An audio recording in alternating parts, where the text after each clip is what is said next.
right now it would be really good to insert some horror music.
Oh, it's like a horror film in here. It's like a horror. Oh, goodness. Yeah. It's definitely like a horror film. Ah. Yeah, we could film a horror movie here. Seymour? What are you doing, Seymour? Seymour, what are you doing? Are you trying to strangle your friend? I don't know, Seymour. I don't know if I can condone this behavior. Let's see. Do you guys know about Philodendron, selloum? It's hard to, I'm not sure exactly how to pronounce it. I know how to spell it. Yeah, they get pretty big given enough time. I'm pretty big, but I only needed about 16 years to get this big vertically.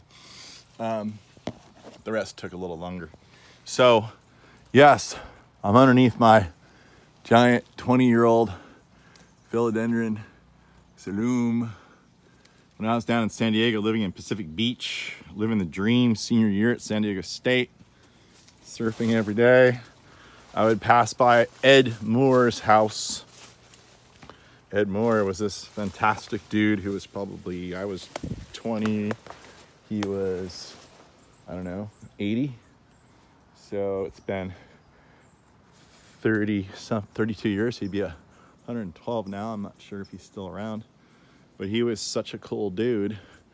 And he had this amazing palm garden. So, you know, I was like the little nuisance kid that would come in there with my surfboard and my bike and be like, hey, tell me about all your stuff. So we became really good buddies, and I'd hang out with him all the time, learn everything I could learn from him, and just marvel at his plants. And one of the things he had was he had a philodendron about this big climbing a palm tree in his front yard. And I was just like, that is so cool. And so I said, Ed, like, how do I get that going? He's like, hey, it takes a really long time. This has been here like 25 years or something. I'm like, all right. So what was the first thing I did when I planted my garden here? Oh, by the way, guess where there's a drought? Yeah, I'm doing my part, just barely keeping my lawn alive. This is, brown is the new green. But yeah, the very first thing I did was planted one of these philodendrons over here. Now it's got to be 18 feet tall total from where it's planted. And of course, it's sending its tendrils. It has tendrils. So as you saw in there, this tree, it lives in the Brazilian rainforests. And the Brazilian rainforests are exceptionally dark. See how dark it is down here? This is becoming like a Brazilian rainforest. What do plants ultimately want? And they're willing to fight for. You know, it's just one big competition. They're fighting for light, mainly. That's their main ingredient. Water is a secondary. Light is it must have light. Of course, it must have water too. But it's just Light is all the energy that it needs to convert into sugars to grow. So does it look like someone's you ever feel like you're being watched? You know, I don't know. Sometimes I just feel like I'm being watched. Yeah, so before we get to this, let's get to this. So in a really ingenious method of getting to the light at the top of the canopy, this plant has employed sending out aerial roots. See, coming out of here, like there's another new one coming out the top, and they're like ropes. You can't even, there's no way. Look, that's almost my full weight right there.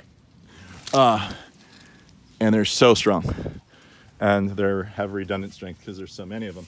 But they basically grow out and they look for stuff to wrap and climb, and they also can function when they find the dirt and they, root into it to capture the moisture and the nutrients. So that's what's going on there. Look at all this tension. I mean, that's like holding a lot of weight right there. And so this thing's heavy, real heavy. And those ropes are holding it all on its own. It just, look, here's the newest one that came out. You're just gonna, oh, look, here's one. There you go. They're so intelligent. They're like, I think there's a tree over here. Notice. There are no roots coming out on this side of the plant. Zero, none, zilch. They're all on this side. So these plants are hugely intelligent.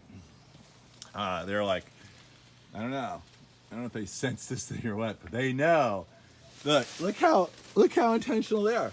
Look at the direction this thing's going. It's coming out of the trunk up there. Sorry, bad camera work, I know. Whatever. Give me a cameraman or a camera person or anybody. Maybe a camera monkey. I don't discriminate. Give me somebody who can hold a camera and I'll do better. Anyway, look how it comes out. Not only it doesn't go to the middle of the tree, it goes right to the edge where it can wrap around it. Look at that. It's just perfectly.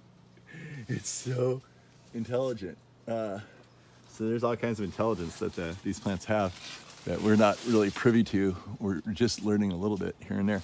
But yeah, so this is Philodendron selloum, and it's the split leaf philodendron. It's the most common of all the outdoor philodendrons that you'll see growing. They call it split leaf because, well, the leaves have these big splits in them. There's another one called Philodendron Evans eye, and that one has a huge entire leaf. We have that at the nursery. We sell those. They're incredible. In fact, I like them even more. But what's nice about this one, the kitchen's back there, and if we had the solid leaf one, there would be absolutely no light in the kitchen. It would be just dark. So as it is now, it's a nice dappled light inside the kitchen from the palms and the philodendron that has the split leaves, which allows some of the light to pass. Guess how many times I've fertilized this whole area here? 0. So I believe what's happening now is you get to this really good homeostasis of decomposing litter. Guess how many times I've cleaned up the litter? Never. 20 years. And so you can see there's some other ones over here. They seem to just stay relatively, conservative and smaller until they grab a hold of a tree. That's when they go crazy. Like this one here.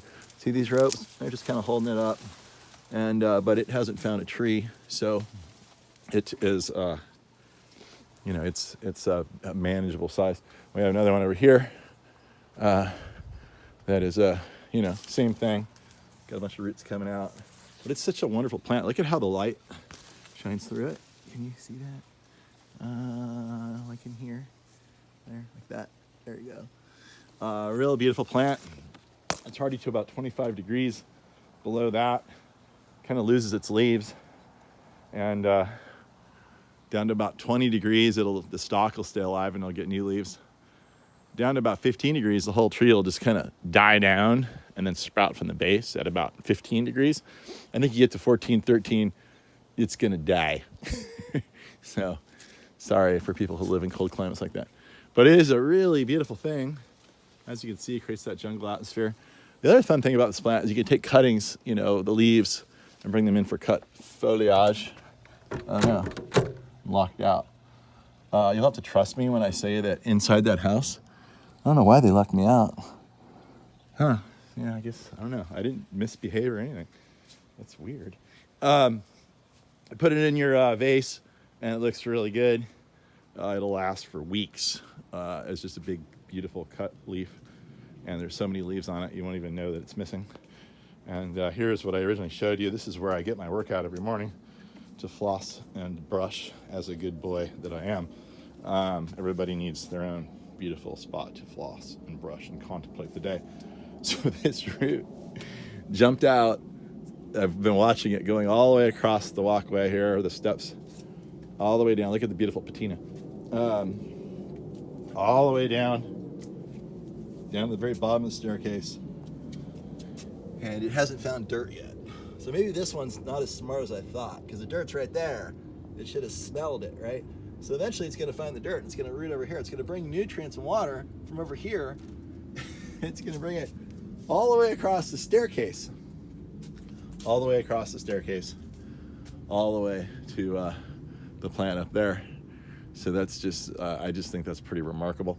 And so look, we're having a race. We're having a race. Can you see? Look, we're having a race. It's a race. You see that? This is 20 years of patina. It's looking really good. It took that long to look this good. And this patina is 52 years in the making. And I'm looking for a really good patina on myself. This one seems to be outpacing me, but I'll get there. And have this beautiful, there's like moss growing on this, and I love old kind of monastery looking sort of situations that look like they've been there for 1,000 years. Pretty soon, this wall will look like it's been here for 1,000 years, and I'll look like I've been here for, well, at least 100 years.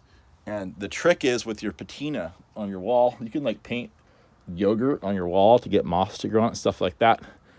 Now with your face, the trick is, what you want to do, it's real simple. You want to end up with a smile, permanent smile wrinkle patina, kind of like that. All these smiles and wrinkles, then it's like, oh, it's a happy face wrinkle, right? That's the patina I'm going for. The patina you want to avoid is the frown, the permanent frown patina. You see people walking around and have these permanent frowns, and that's the one you want to avoid. So the way you avoid that is you basically just run around with a positive attitude and have as much fun as you can, despite all of the challenges that you're surely going to confront. And you try to keep a smile on your face as often as possible. Maybe go to comedy clubs, watch more of my video, my stupid jokes, hopefully they make you giggle a little bit. And they'll make permanent smile wrinkles instead of like watching really sad things and being negative and talking negative and thinking negative and getting, permanent frowns. So anyway, those are the patinas that, we're going after here. And that's pretty much the show. If you, sorry to get off track, but yeah, Philodendron, selloum. We're always selling this plant at the nursery, so if you need some, come on down, and you're surely going to get an ADHD experience of overwhelming diversity, and you won't know what to do because there's so many cool things. And apologize for that, but I love my plants. Love to put as many out there as possible for you to select from. And that's pretty much the end of the video. Make sure to floss and brush today.